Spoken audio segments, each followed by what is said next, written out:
Halo, selamat pagi pemirsa. Senang sekali dapat kembali menjumpai Anda dalam program Dialog Khusus. Dan hari ini kita akan berbincang seputar potensi industri kelapa sawit di Indonesia.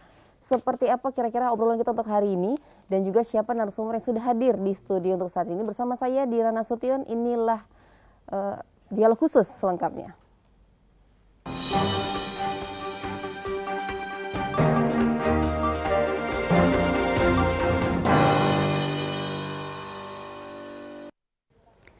Pandemi COVID-19 yang berkepanjangan tidak hanya berpengaruh terhadap sulitnya perekonomian warga, namun juga para pelaku usaha. Karena itulah para pelaku usaha khususnya kelapa sawit harus bisa berinovasi guna meningkatkan hasil produksinya di tengah tingginya persaingan antar sesama kompetitor. Bagaimana Mahkota Group mengatur strategi bisnis dalam persaingan industri kelapa sawit? Berikut dialog khusus selengkapnya yang akan kami hadirkan untuk Anda pemirsa. Dan tentunya juga untuk Anda nanti yang ingin berinteraktif langsung bersama kami di sini, kami juga membuka interaktif telepon di 0852 7251 5784. Namun sebelumnya saya kira-kira ingin berbincang dulu karena sudah ada narasumber saya sudah hadir di studio hari ini, yaitu Bapak Usli Sarsi. Beliau ini adalah merupakan Direktur Utama PT Mahkota Group Tbk. Halo Bapak, selamat pagi. Selamat pagi Mbak Dira. Ya, sehat ya Pak ya? Salam sehat semua. Oke, baik. Nah hari ini kita ngobrolnya santai, enjoy, tapi kita tetap pengen tahu nih sebenarnya ini kira-kira untuk PT Mahkota Group ini sendiri itu sebenarnya berasal dari bidang apa dan mungkin bagaimana. Ini kita kelapa sawit ya Pak ya, mungkin bisa dijelaskan dulu ini bergerak ini seperti apa dan kira-kira sudah berapa lama juga, silakan. Ya, kita sebenarnya berasal dari kontraktor ya, kontraktor pembangunan pabrik kelapa sawit. Jadi ada rekanan kita banyak di perusahaan-perusahaan di Sumatera Utara. Kita membangun beberapa pabrik kelapa sawit di tahun 96. Kemudian kita setelah berjalannya waktu, kita ingin memiliki pabrik kelapa sawit sendiri di 2002.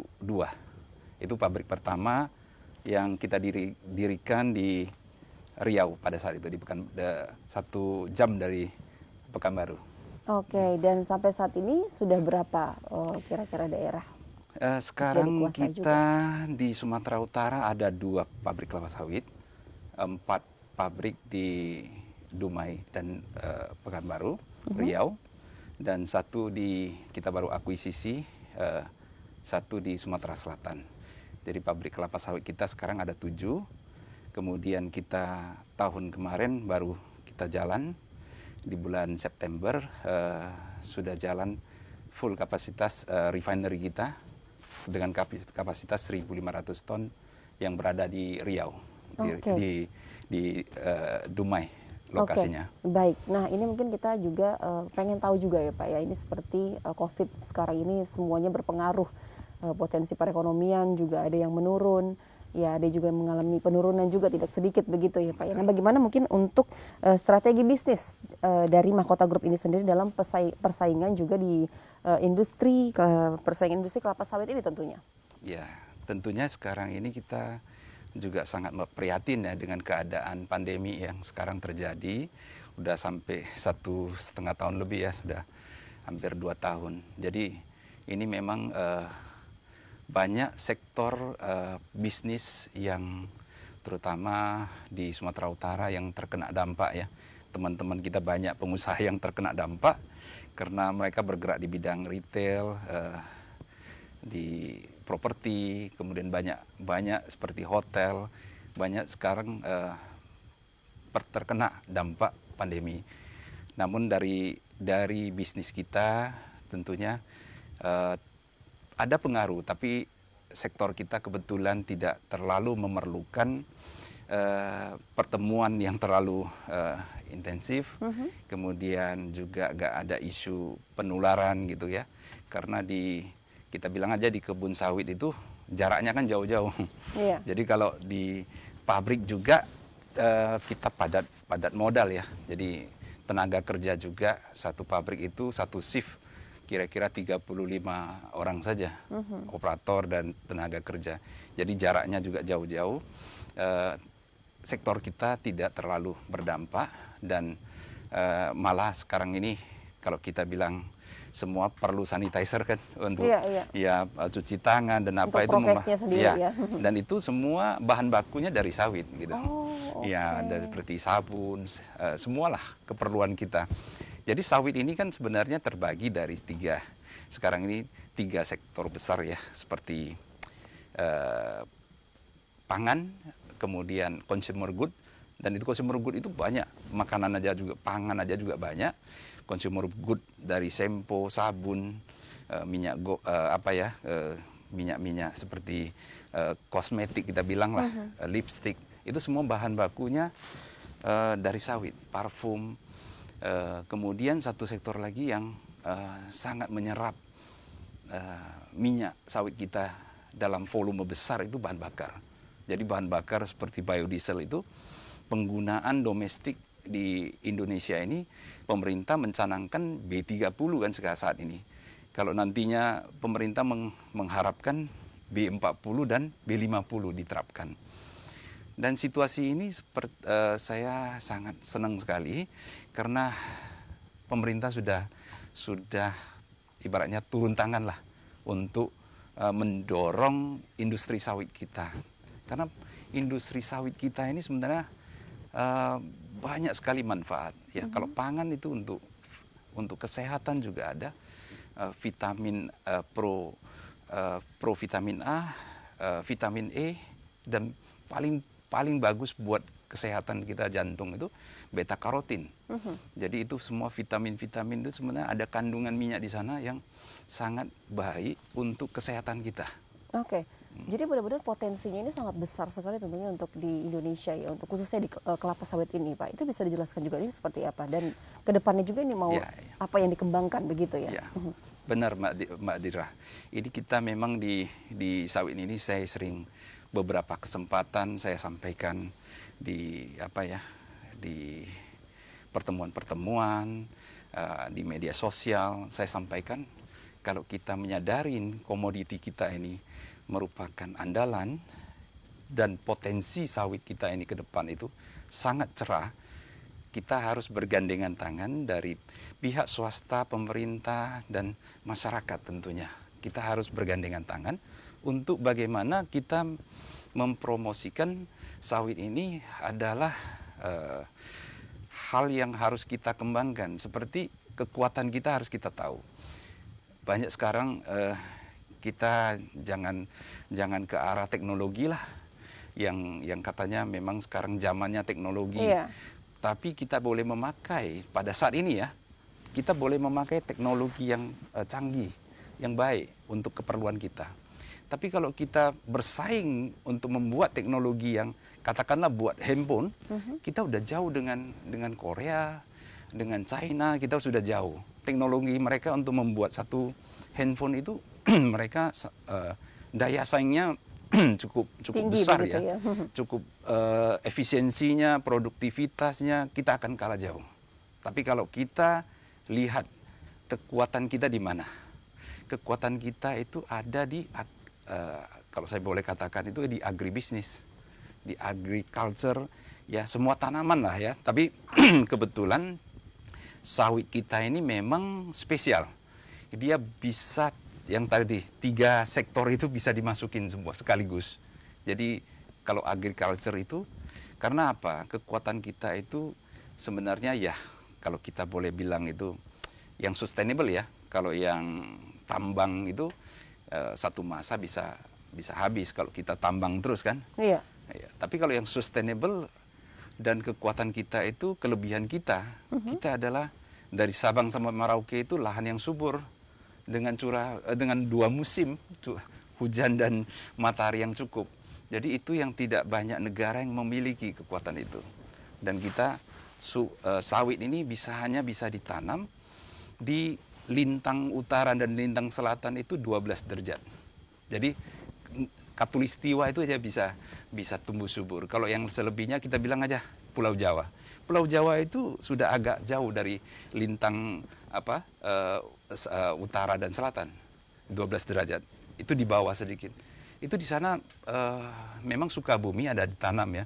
Tapi kalau kualitasnya rendem yang didapat sangat jauh dibandingkan di Sumatera Utara, di Riau ini.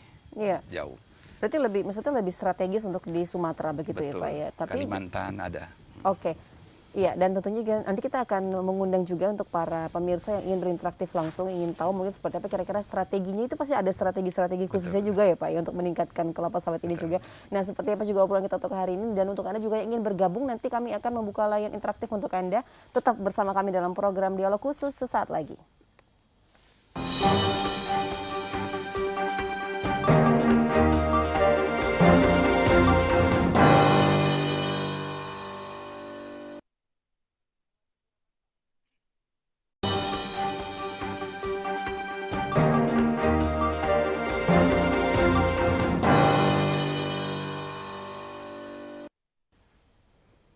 Baik, terima kasih pemirsa untuk Anda yang masih tetap setia bersama kami dalam program Dialog Khusus. Dan hari ini juga saya mengundang Anda untuk berinteraktif langsung di 0852 7251 5784 untuk Anda yang ingin bertanya seputar potensi industri kelapa sawit di Indonesia.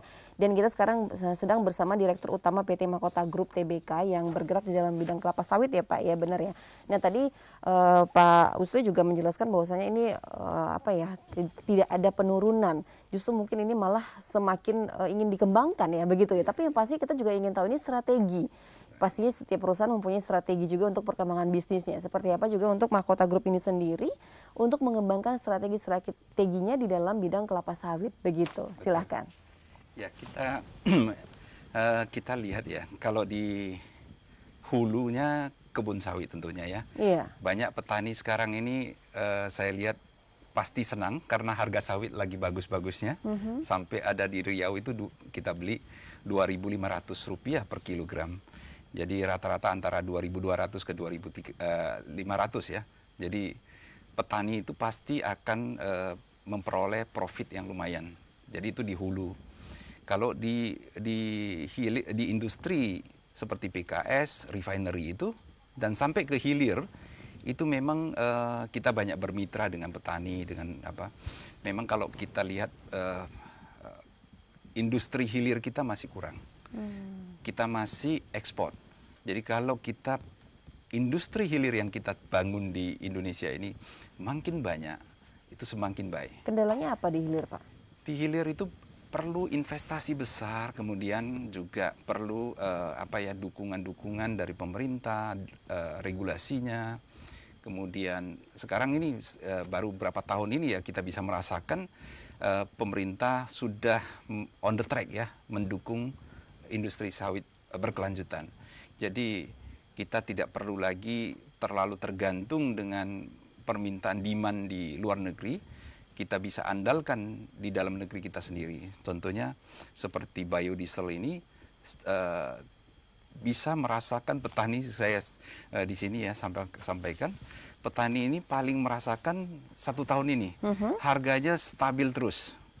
Kita bisa melihat harga kita nggak naik turun. Kalau sebelum-sebelumnya sudah lama kita tunggu dan beberapa kali kita kasih kesempatan masukan-masukan ke dari asosiasi, dari apa, tidak ada dukungan. Oke, sebentar kita tahan dulu Pak, kita sudah ada penelpon yang masuk. Langsung saja saya angkat. Halo, selamat pagi. Ya, halo, selamat pagi. Pagi. Selamat pagi Bapak, silakan dari siapa dan di mana Pak?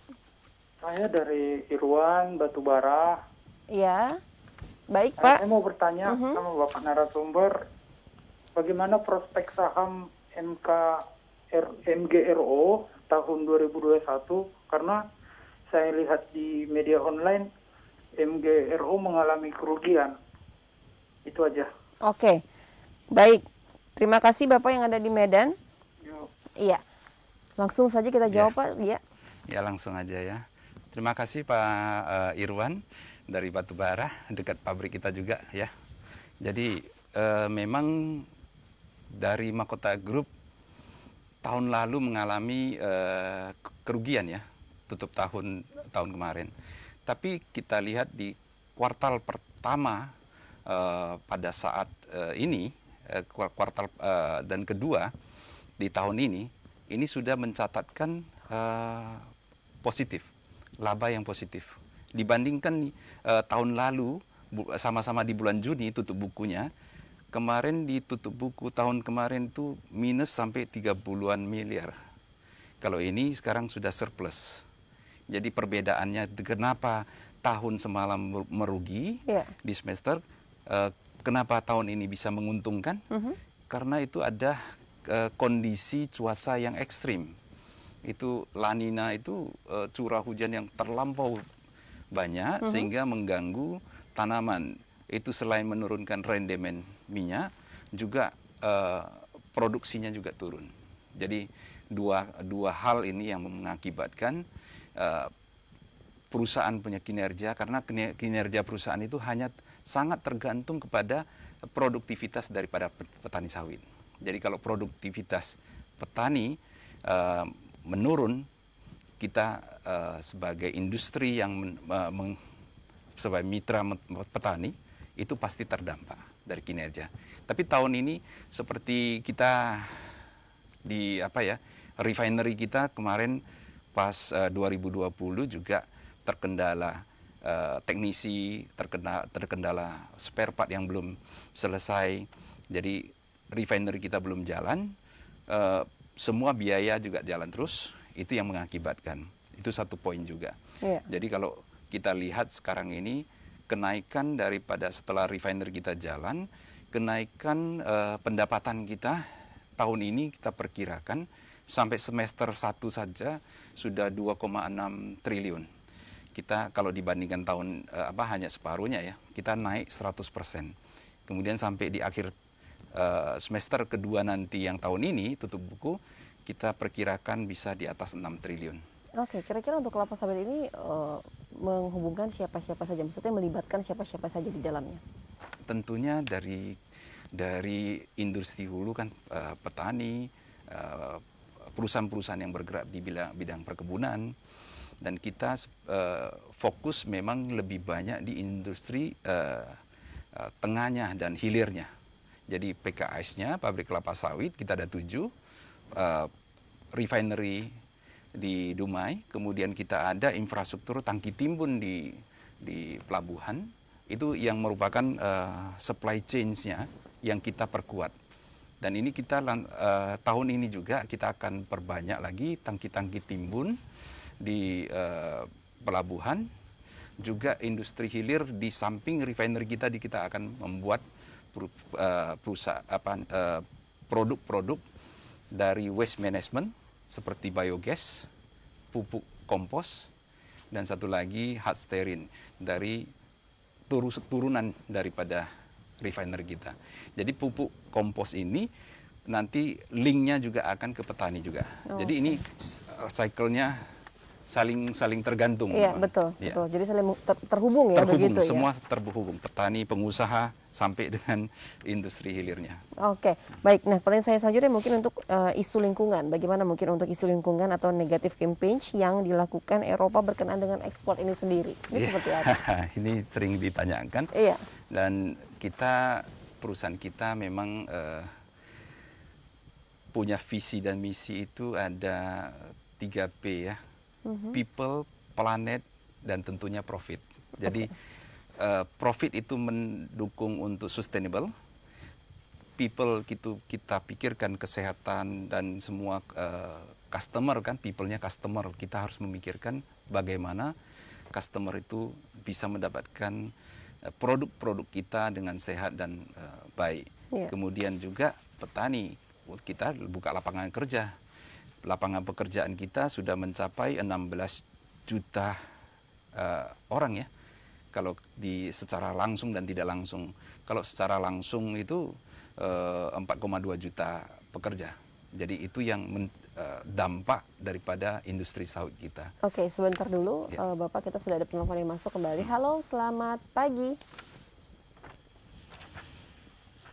Iya. Halo, selamat pagi. Halo, pagi. Selamat pagi Ibu, silakan dari siapa dan di mana Bu? Saya Eka dari Tebing Tinggi. Iya, Ibu Eka dari Tebing Tinggi. Silakan Ibu Eka untuk pertanyaannya langsung. Ini saya mau tanya, bagaimana CSR dari Mahkota Group untuk masyarakat di sekitarnya? Oke, baik. Itu saja Ibu Eka. Iya, terima kasih. Iya, baik, terima kasih. Nah, ini untuk Ibu Eka sendiri bertanya seputar CSR ya. CSR-nya, ya. Ini seperti apa kira-kira, bisa dijelaskan juga nih? Ya, dari Mahkota Group kita ada rutin melakukan CSR ya, tapi kita lebih mau yang lebih sustainable kepada masyarakat. Dampaknya itu kita harus bisa memberikan dampak yang lebih panjang. Seperti kita bagaimana kita tadi saya lanjutkan sedikit, bagaimana kompos itu bisa berguna untuk itu CSR. Bagaimana kita lihat ya, sekarang ini saya kadang-kadang prihatin melihat kondisi kita, lahan-lahan subur kita ini tidak diperlakukan dengan sebaiknya, ya. Dan ini sangat mempengaruhi kesejahteraan banyak orang, ya. Dari rakyat kita juga, kita harus ada perlakuan pupuk organik, ya. Jangan pupuk kimia terus kita kasih. Seperti pupuk kimia sekarang ini kan kosnya rendah katanya. Jadi pupuk kimia itu gampang ditebarkan tapi untuk dampak jangka panjang itu instan memang bisa mendapatkan produk yang lebih buahnya memang lebih besar, produksinya naik. Tapi akibat panjangnya tanam jadi mengeras. Jadi nggak ada efeknya pasti ada ya, begitu ya? Efeknya ada dalam jangka panjang. Jadi kita harus kombinasikan pupuk organik yang dari limbah sawit kita yang dari produksi di pabrik itu, kita lakukan CSR untuk juga kembali kepada petani. Petani juga bisa nantinya ya dari hasil CSR itu bisa memupuk dengan baik. Jadi seluruh kita dorong supaya lahan-lahan kita ini dijaga untuk dari generasi ke generasi. Jadi ini lahannya nggak rusak. Kita lihat aja dulu rendemen kita masih tinggi ya. Bisa dapat 19%, 20%. Sekarang itu udah tinggal 17-16%. Rendah sekali dia punya rendemen yang minyak yang dihasilkan. Produktivitasnya rendah. Jadi kalau ini kita agak perbaiki, ini akan turun terus. Kalau dari hasilnya sendiri, produk kimia itu berpengaruh tidak, Pak? Kimia sih memang dari hasil ya, itu namanya 3-MCPD itu juga salah satu senyawa akibat pupuk kimia terlalu banyak. Dari Eropa juga mempertanyakan kenapa sawit kalian itu senyawa ini kok tinggi gitu. Itu tidak baik untuk kesehatan. Jadi karena kita menggunakan pupuk kimia terus-menerus. Tidak dikombinasikan. Iya, baik. Nanti kita lanjutkan kembali semakin segmen ya, semakin banyak segmen, semakin menarik obrolan kita untuk hari ini. Untuk Anda juga jangan kemana-mana, pemirsa, tetap bersama kami dalam program Dialog Khusus sesaat lagi.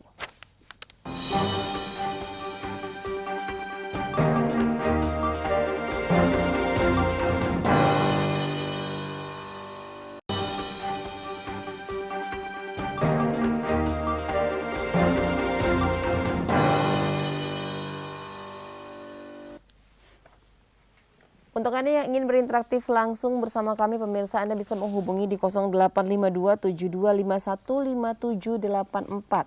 Nah, untuk hari ini tema yang kita angkat yaitu seputar potensi industri kelapa sawit di Indonesia. Dan tentunya kita juga sudah menghadirkan narasumber yaitu Usli Sarsi sebagai Direktur Utama PT Mahkota Group Tbk. Dan tentunya juga saya ingin bertanya lagi, tadi sudah ada CSR, sudah ya Black Campaign, yang tadi untuk lingkungan atau negatif campaign-nya juga tadi sudah. Jadi memang sebenarnya untuk bahan-bahan pokok utama yang ketika kita menanam sawit itu tersebut itu sangat berpengaruh terhadap hasilnya ya. Betul. Begitu ya Pak ya. Betul. Iya, dan juga nih saya ingin tahu untuk belanja modal. Bagaimana ini dengan belanja modal perusahaan di tahun 2021 ini? Iya, ini seperti apa? Kalau belanja modal kita untuk tahun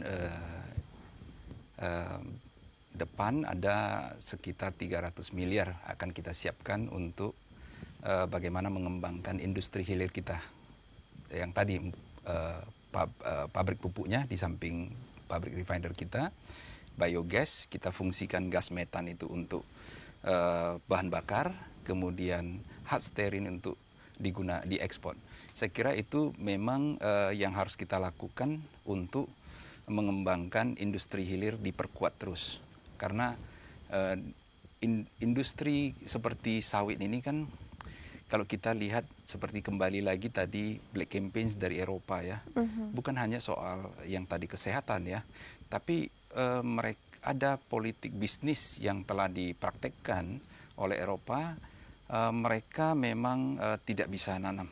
Makanya seperti petinggi, salah satu petinggi GAPKI, beliau mengatakan, ditanya kan, kapan stop negative campaigns oleh Eropa? Iya. Jadi dikatakan sampai sawit itu bisa tumbuh di Eropa. Itu jawabannya. Karena mereka nggak bisa tumbuh di sana. Produktivitasnya itu sangat rendah.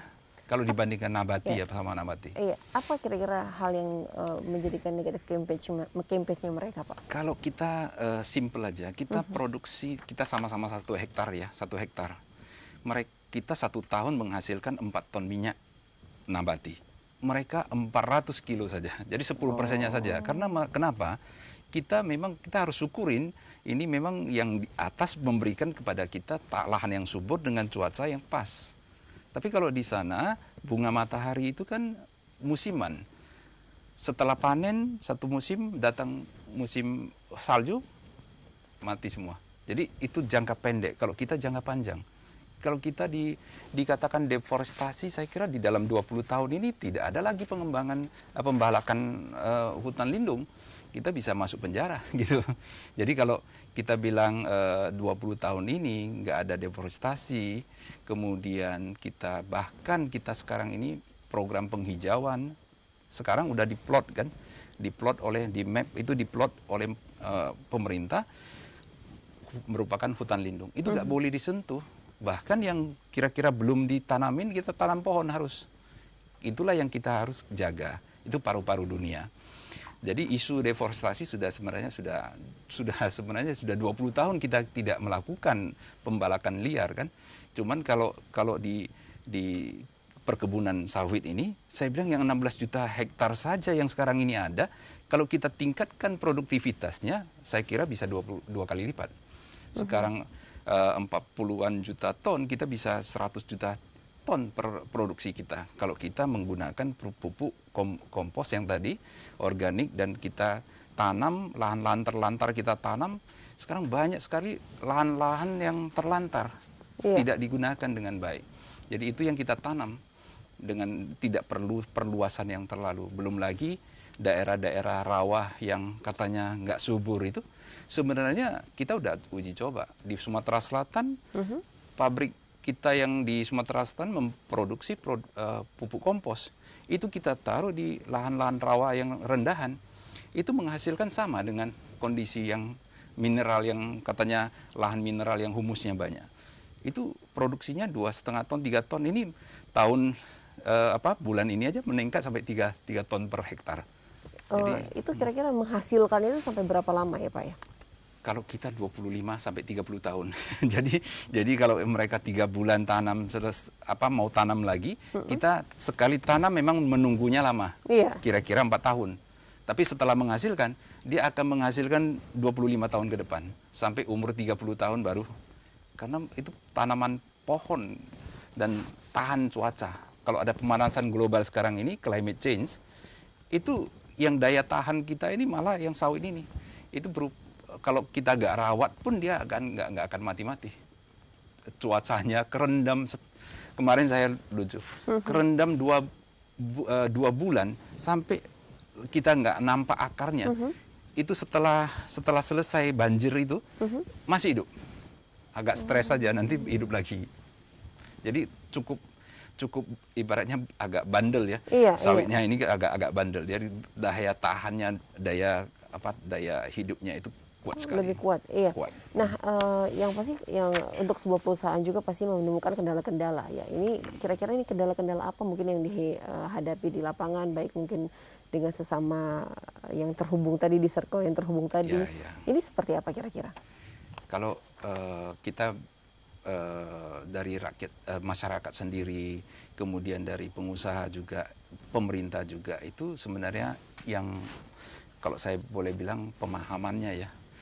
Jadi edukatif, kita harus edukasi terus sehingga tantangan itu bisa diminimalkan lah. Kita edukasi seperti yang kita lakukan sekarang ini, kita memberikan pemahaman yang baik kepada masyarakat, kepada pemerintah. Kita kemarin kebetulan ada jumpa salah satu memang petinggi ya, yang kita sampaikan tentang dunia bisnis sawit ini, potensi kita ke depan. Makanya saya bilang kita dorong masyarakat supaya bisa ikut mendukung lah industri yang primadona kita, boleh dibilang ini akan mensejahterakan rakyat Indonesia dengan cepat. Ini lokomotifnya. Kita bisa lihat sekarang ini kita penyumbang devisa terbesar di luar migas sebanyak 23 miliar dolar ya. Itu kalau diuangkan ke rupiah itu 300 triliun. Jadi angka yang sangat besar menyumbang.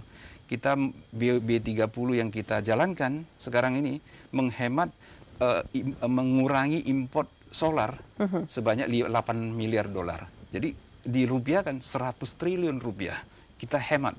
Jadi itu kita ini adalah sawit ini akan menjadi lokomotif penggerak daripada ekonomi Indonesia.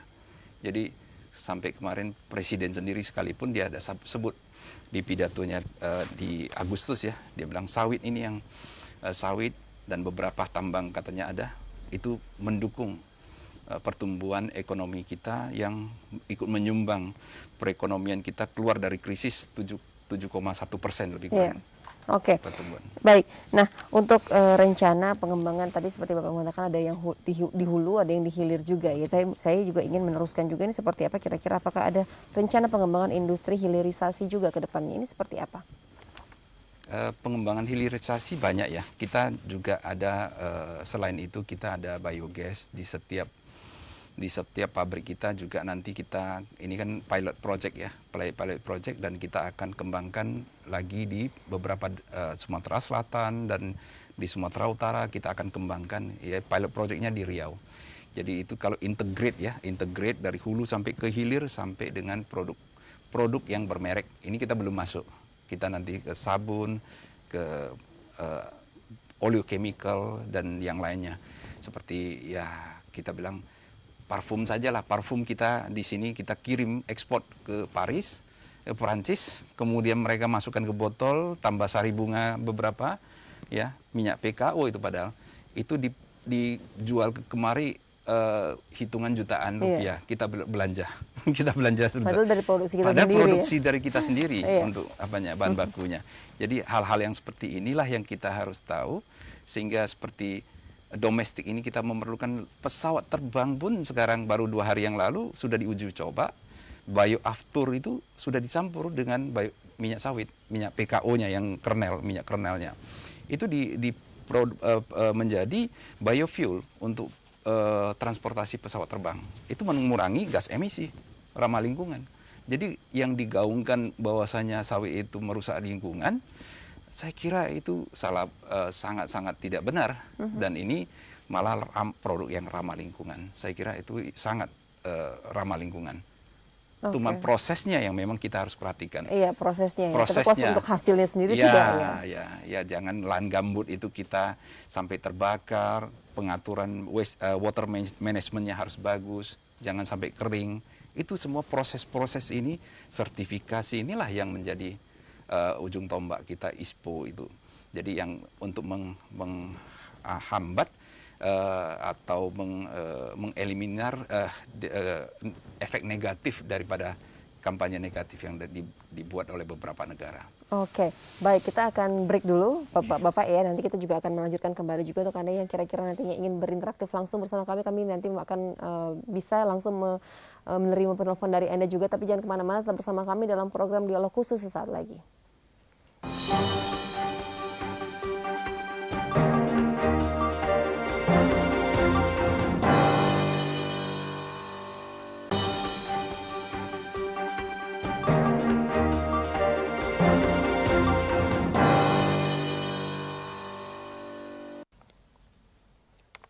Baik, terima kasih pemirsa untuk Anda yang masih tetap setia bersama kami dalam program Dialog Khusus, dan saya masih bersama dengan Direktur Utama PT Mahkota Group TBK.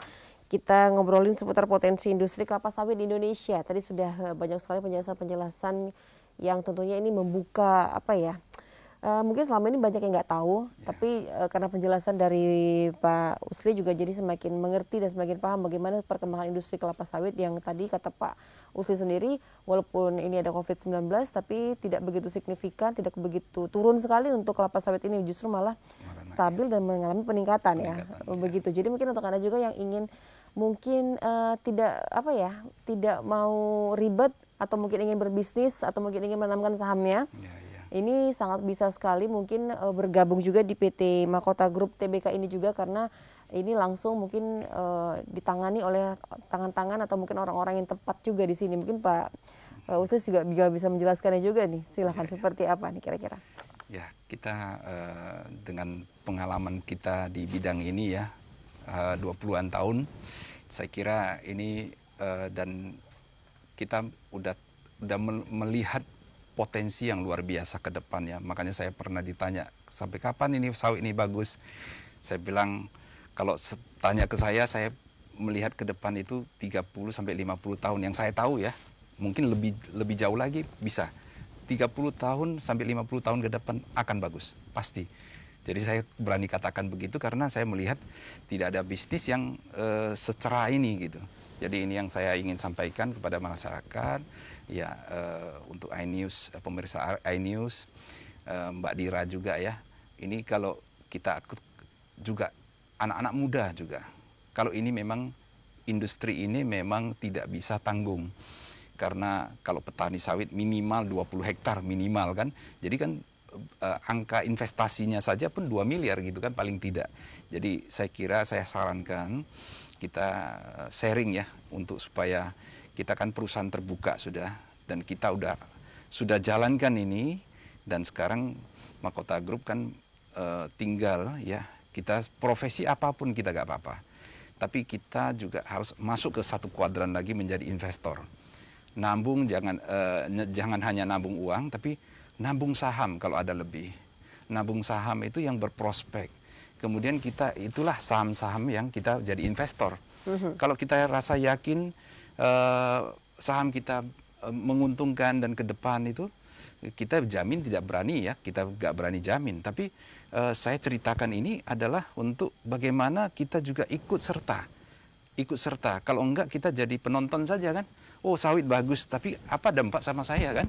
Itu tidak ada kan? Tapi kalau anak-anak muda katakanlah ada 1 juta rupiah, ada 2 juta rupiah, tidak kita melihat angka ya. Kita satu lot 75.000 saja satu lot sekarang. Itu juga sudah bisa memiliki menjadi shareholder-nya Mahkota Group. Jadi silakan, kita udah banyak perusahaan sawit yang lebih besar dari kita banyak.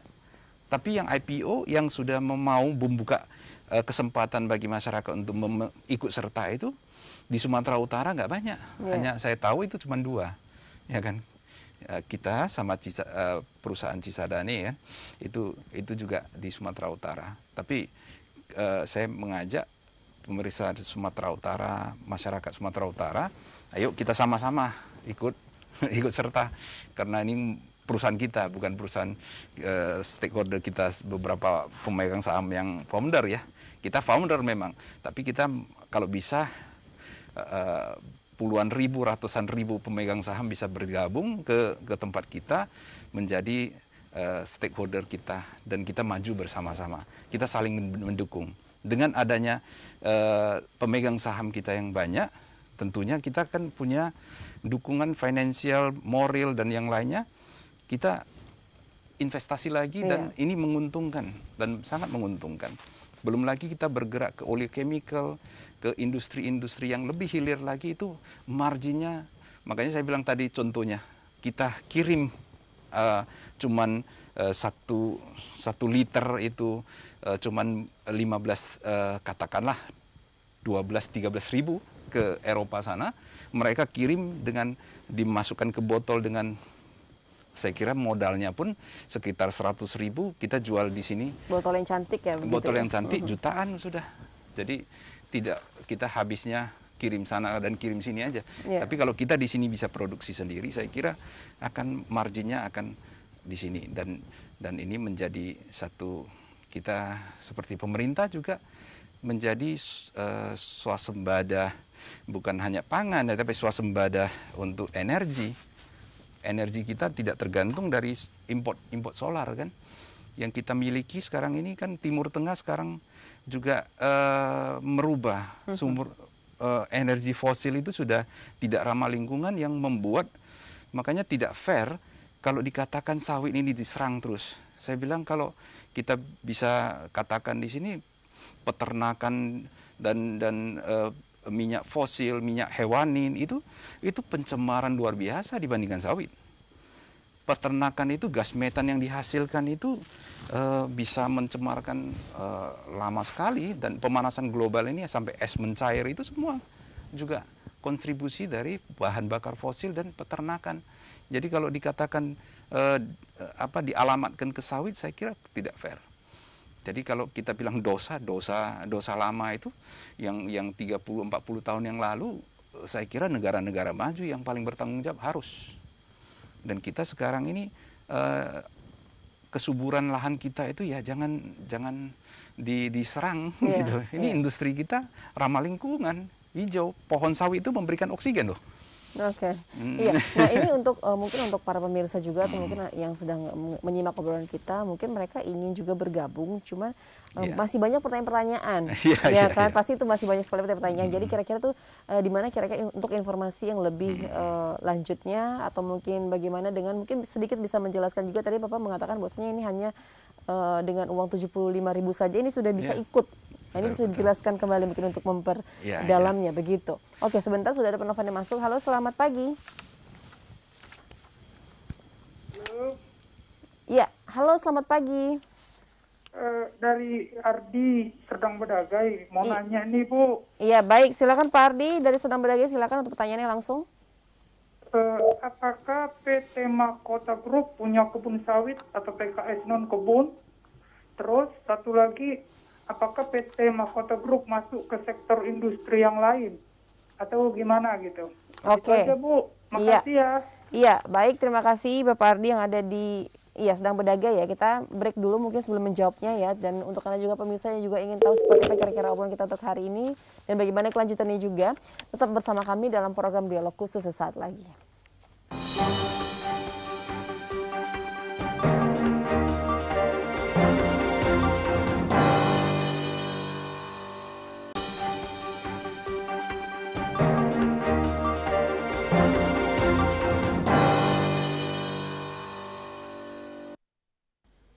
Iya, terima kasih untuk Anda yang masih tetap setia bersama kami dan menyimak obrolan kami juga. Dan sekarang kita juga sedang live di Instagram juga ya Pak ya, selain di iNews TV juga secara langsung di televisi, tapi itu juga live di Instagram. Jadi Anda bisa menyimak kami sekarang di Instagram dan juga di iNews TV tentunya. Nah, saya tadi membuka line telepon dan beliau bertanya, Pak Ardi tadi ya di Serdang Bedagai juga bertanya seputar apakah memang PT Mahkota Group ini sendiri ini mempunyai PKS non kebun. Ya, dan juga mungkin ini bergeraknya itu di industri, apakah ada industri-industri yang lain selain kelapa sawit begitu ya? Silakan dijawab juga pertanyaannya langsung. Ya, terima kasih Pak Ardi atas pertanyaannya. Memang kita bukan kita tidak mau bergerak di bidang lain ya atau industri lain, tapi kita mau fokus di industri sawit aja. Jadi dari hulu sampai ke hilir. Itu yang kita ini saja bisnisnya sudah sangat-sangat banyak sekali yang harus kita lakukan. Jadi kita hanya di fokus di industri sawit, terutama di industri dari PKS sampai keturunannya. Tapi kalau menjawab tadi yang memang kita kebun kita tidak banyak.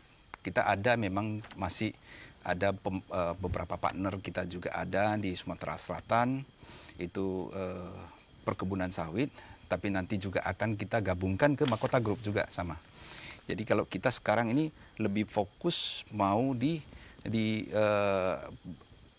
bermitra dengan petani-petani, terutama di Sumatera Utara ini kan kita sudah lama ya langganan kita yang pemasok kepada pabrik kelapa sawit kita udah puluhan tahun, itu mereka sudah nyaman dan mereka tidak perlu membangun pabrik kelapa sawit, mereka hanya hasil produksinya dimasukkan kepada menjadi mitra kita selama ini. Jadi kita saling mendukung antara petani sawit dengan pabrik kita baik di Sumatera Utara dan Riau. Dan kita sekarang ini untuk memperkuat, menstabilkan harga, jangan seperti yang kemarin-kemarin itu naik turun. Kalau pas puncak katanya pas panen banyak buah, malah harganya jatuh menjadi di bawah Rp1.000.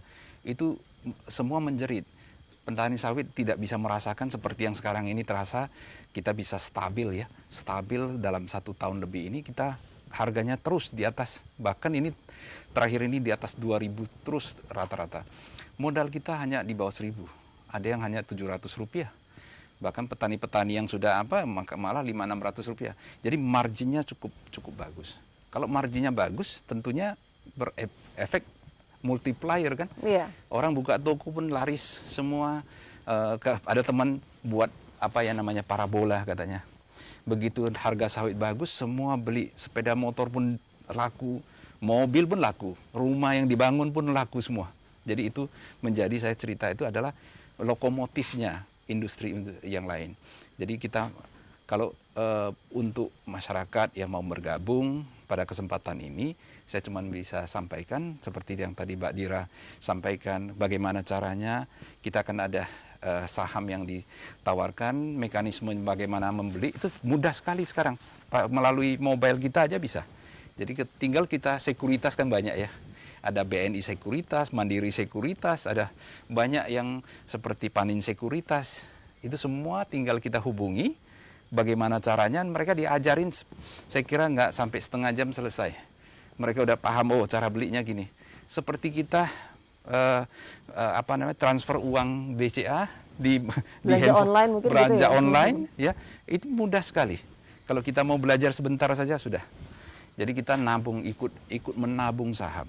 Jadi kita ikut merasakan kesejahteraan. Saya kira itu yang ikut merasakan kesejahteraan bersama kan.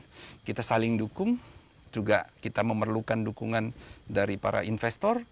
Kemudian investor kecil, sedang dan besar itu kita nggak pandang. Yang paling penting kita sama-sama. Peningkatan kita mendapatkan profit itu dari tahun ke tahun kita akan mudah-mudahan bisa meningkat terus. Kita menjadi satu pemegang saham yang sejahtera nantinya. Untuk pensiun, untuk hal-hal yang mendukung anak kita nanti jangka untuk panjang sekolah, ya, Pak, ya? Sekolah, pendidikan ke luar negeri juga bisa. Jadi kita mulai dari sekarang. Jangan anggap kita cuman berapa lot saja kita invest. Jangan kecil hati karena ini dari sedikit-sedikit kan bisa menjadi bukit kan. Gitu. Oke, baik. Terima kasih Bapak sudah hadir di sini dan mudah-mudahan bermanfaat dan ini bisa diterima juga kepada masyarakat juga tentunya. Namun sayang sekali pemirsa, waktu kita sudah ada penghujung acara dan akhirnya seluruh kerabat kerja mengucapkan terima kasih atas perhatian Anda. Saya Dira Nasution, selamat pagi dan sampai jumpa. Terima kasih Bapak.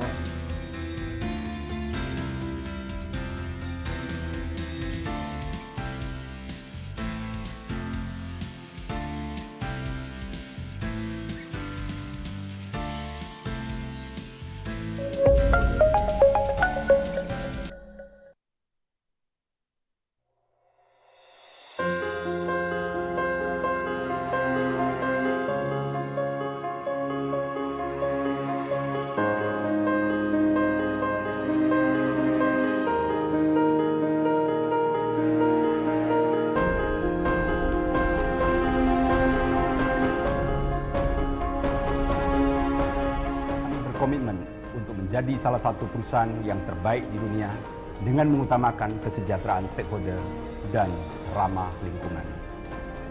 Mahkota Group saat ini merupakan perusahaan yang tumbuh berkembang secara berkelanjutan yang didukung oleh SDM yang kompeten, teknologi, dan sistem informasi yang handal, serta struktur keuangan yang kuat. Saat ini, kami terus berinovasi untuk meningkatkan daya saing yang kuat dengan mengadopsi sistem dan teknologi yang terbarukan. Kami juga berkomitmen untuk terus menjunjung tinggi nilai-nilai budaya perusahaan yang telah lama terjaga dalam satu dasawarsa,